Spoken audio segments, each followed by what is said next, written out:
आमच्या हक्काचं लेखन व माय मग कुणी नाही केलं भलं व माय अग दिल्लीचं दालन फुलं व माय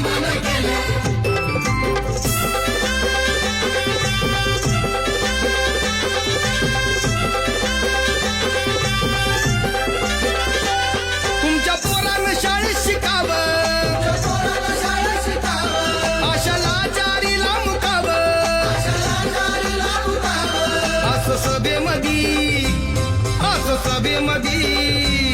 असं सभेमधी भाषण व माय